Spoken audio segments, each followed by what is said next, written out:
दोस्तों, आज की जो कहानी मैं आपको सुनाने जा रहा हूँ, ये कहानी एक ऐसी सच्ची घटना थी जिसमें कई सालों के बाद जब इस कहानी से राज खुला तो इसने लोगों को झकझोर दिया था। और वाकई में जब इस कहानी के राज से पर्दा उठा तो इसने लोगों को सोचने पर मजबूर कर दिया। तो आप भी सच्ची घटना को पूरा जरूर सुनिएगा और इस वीडियो के आखिर तक मेरे साथ बने रहिएगा। नमस्कार दोस्तों, मैं हूँ राज सोनी और आप देख रहे हैं अनोखी वारदात की एक नई कहानी। अगर आप चैनल पर पहली बार आए हो तो चैनल को अभी सब्सक्राइब कर लीजिएगा और कमेंट बॉक्स में इस कहानी के बारे में अपनी बात जरूर लिखिएगा।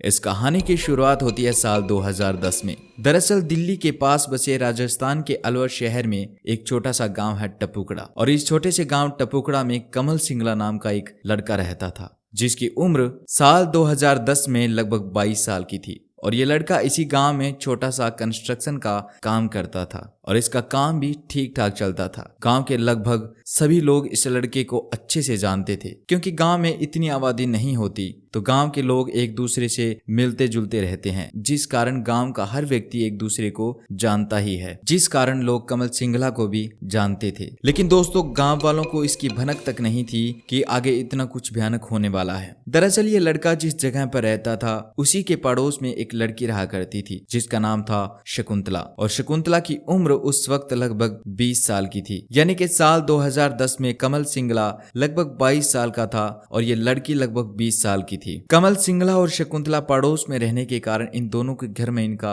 आना जाना रहता था। अक्सर कमल शकुंतला के घर जाया करता था और शकुंतला के घर वाले भी कमल को बहुत अच्छा लड़का मानते थे। घर में आने जाने के कारण कमल और शकुंतला की बातचीत भी होने लगी थी। अब कमल अक्सर शकुंतला से बातचीत करने का बहाना ढूंढ ही लेता था और ये दोनों खूब बातें करते थे और दोनों आपस में दोस्त की तरह रहने लगे, आपस में बातें शेयर करने लगे। और दोस्तों, अब इस कहानी में वो होता है जिसके नतीजे ने इस कहानी को इतना भयानक बना दिया, जिसके बारे में कोई सोच भी नहीं सकता था। दरअसल दोस्तों, कमल सिंगला और शकुंतला आपस में इतना खुल गए थे कि इनकी दोस्ती ने प्यार का रूप ले लिया। दोनों आपस में एक दूसरे से प्यार करने लगे, कस्में वादे करने लगे और धीरे धीरे इनका प्रेम इतना बढ़ गया कि कुछ पल भी एक दूसरे के बिना रहना मुश्किल हो गया।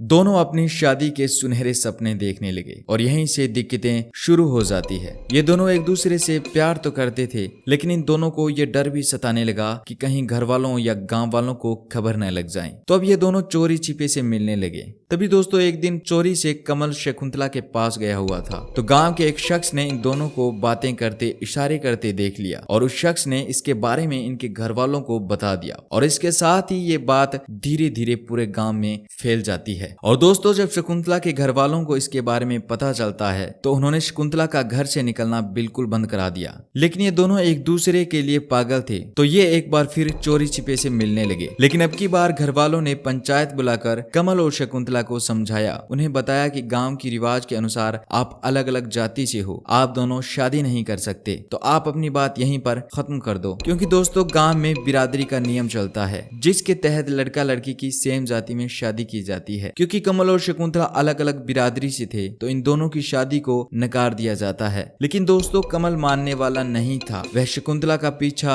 नहीं छोड़ रहा था और ये बात शकुंतला के घर वालों को परेशान कर रही थी, क्योंकि उन्हें डर था कि दोनों कहीं भाग न जाएं। तो इसी डर से शकुंतला के घर वालों ने हड़बड़ी में शकुंतला के लिए रिश्ता ढूंढना शुरू कर दिया और आखिरकार कुछ दिन बीतने के बाद शकुंतला के लिए एक लड़का पसंद कर लिया जाता है और ये लड़का था दिल्ली के समाल खान का रहने वाला रवि कुमार, जो कि दिल्ली के बड़े ही सीधे साधे परिवार का बेटा था, जिसका स्वभाव बड़ा ही सरल और साधारण था। तो शकुंतला के घर वालों को ये लड़का पसंद आ जाता है और दोनों की बात पक्की हो जाती है। लेकिन तभी दोस्तों कमल सिंगला को इस बात का पता चल जाता है और कमल सिंगला परेशान हो उठता है, क्योंकि वह शकुंतला के बगैर नहीं रह सकता था और इसी परेशानी में उसे बुरे बुरे ख्याल आने लगते हैं। तभी दोस्तों कमल शकुंतला को पाने के लिए नए नए तरीके ढूंढने लगा और इसी बीच उसने फिल्में देखना भी शुरू कर दिया ताकि कोई आइडिया मिल जाए। तभी दोस्तों आखिर 2 फिल्में हमराज और हेलेन ऑफ ट्रॉय देखकर उसके दिमाग में एक ऐसा प्लान आता है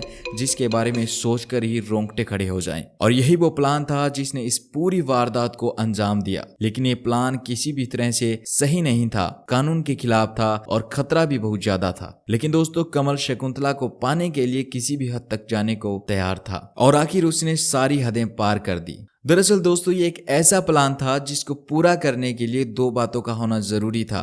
शकुंतला का इस प्लान में शामिल होना और दूसरा किसी दूसरे शख्स का इस प्लान में शामिल होना। तो कमल सबसे पहले उस दूसरे शख्स को ढूंढता है जो इस प्लान में उनकी मदद कर सकता था। तो आखिरकार कमल को एक शख्स मिल जाता है जो कमल का ड्राइवर था, जिसका नाम था गणेश। तो कमल ने मौका देखकर गणेश को सारी बात बताई, लेकिन गणेश एक बार तो मना कर देता है। लेकिन फिर कमल ने गणेश से पूछा कि अगर वो इस काम में मेरी मदद करेगा तो वह उसे 70,000 रुपए देगा। और इसी 70,000 रुपए के लालच में गणेश कमल के साथ इस प्लान को अंजाम देने में शामिल हो जाता है। अब बारी आती है शकुंतला की। तो कमल प्लान के हिसाब से शकुंतला से कहता है कि तुम रवि से शादी कर लेना, घर वालों को इनकार मत करना। ये सुनकर शकुंतला चौंक जाती है। तो कमल से कहती है कि तुम ये क्या बोल रहे हो, तुम मुझसे प्यार नहीं करते हो। इसके बाद कमल शकुंतला को पूरी प्लानिंग बताता है और कहता है कि तुम्हारी शादी रवि के साथ होने के बाद ही हमारी शादी होगी। इसके आगे शकुंतला से कहता है कि एक शर्त है और वो शर्त ये है कि तुम रवि के साथ शादी करने के बाद 1 से 2 महीने तक उसको अपने पास भी नहीं आने दोगी और तुम उसे किसी भी प्रकार से शारीरिक संबंध नहीं बनाओगी। और कमल आगे शकुंतला को इससे बचने के लिए बहाना भी देता है और कहता है कि अगर वह तुम्हारे पास आने की कोशिश करे तो तुम कह देना कि तुम्हारी लंबी उम्र के लिए मैंने मन्नत मांगी है, तो तुम कुछ दिन मेरे पास मत आना। और शकुंतला ने कमल की बात सुनकर इस प्लान के लिए हाँ भर दी और आखिरकार 8 फरवरी 2011 को रवि व शकुंतला की शादी हो जाती है। लेकिन प्लान के हिसाब से 9 मार्च को यानी कि शादी के अगले दिन शकुंतला घर आ जाती है। इसके बाद कुछ दिन वह अपने घर पर रहती है। तब रवि के परिवार वाले शकुंतला को बुलाते हैं। तो आखिर अपने प्लान के अनुसार 21 मार्च को शकुंतला अपने ससुराल चली जाती है। और दोस्तों अब रवि शकुंतला के पास आने की कोशिश करता है तो शकुंतला उससे कहती है उसने आपकी लंबी उम्र के लिए मन्नत मांगी है, तो बस कुछ दिन के लिए हम दोनों को पास नहीं आना है। क्योंकि रवि शकुंतला को बड़ा पसंद करता था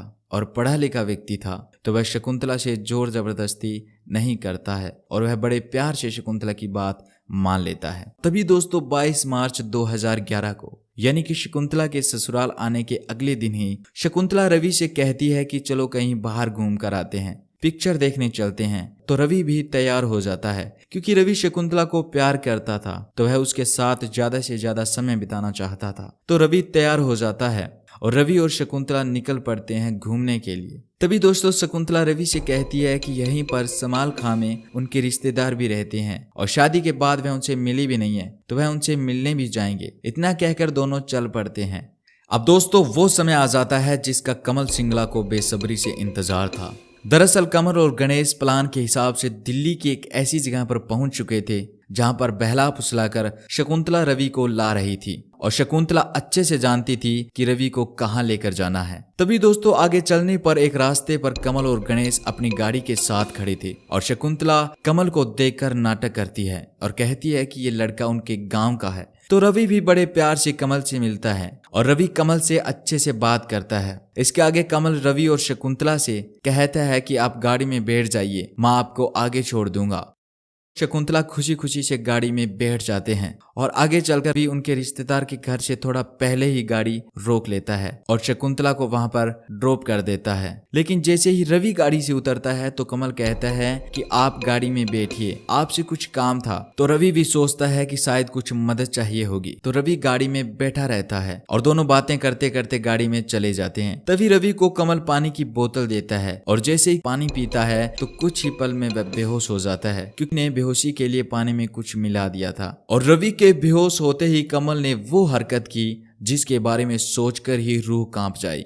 कमल ने रवि का गला घोंट दिया और उस गाड़ी में ही रवि की मौत हो जाती है, जो अपनी पत्नी शकुंतला पर आंख मूंद कर विश्वास करके यहाँ तक पहुंचा था। इसके बाद कमल और गणेश गाड़ी को समाल खां से टपुकरा की ओर घुमा देते हैं। तब तक अंधेरा हो चुका था और आगे चलकर रास्ते में ही गणेश गाड़ी रोक देता है और यही वो जगह थी जहाँ पर कमल सीमेंट वगैरह रखता था, यानी कि अपनी कंस्ट्रक्शन का सामान रखता था। और इसके बाद वो दोनों वहां पर गड्ढा खोदते हैं और रवि को दफना देते हैं और वहां से घर चले जाते हैं। और इधर शकुंतला जब अपने ससुराल पहुंचती है तो रवि के बूढ़े माँ बाप शकुंतला से पूछते हैं कि रवि कहाँ है। तो शकुंतला कहती है कि रवि उसके रिश्तेदारों के यहाँ उसे छोड़कर पता नहीं कहाँ चला गया। तो रवि के माँ बाप को उसकी चिंता होती है कि आखिर वह कहाँ गया। तो अगले दिन रवि के पिता रवि को ढूंढने में लग जाते हैं, लेकिन रवि कहीं पर भी नहीं मिलता है। तो रवि के पिता पुलिस स्टेशन जाते हैं और रिपोर्ट करवाते हैं। अब पुलिस छानबीन में लग जाती है। पुलिस इस मामले की तफ्तीश करती है, लेकिन पुलिस को लगता है कि रवि कहीं कहीं गया होगा तो वह जल्द ही घर वापस आ जाएगा। तो पुलिस मामले को हल्के में ले लेती है। लेकिन इधर रवि के पिता रवि को ढूंढने में दिन रात एक कर देते हैं, लेकिन रवि कहीं पर भी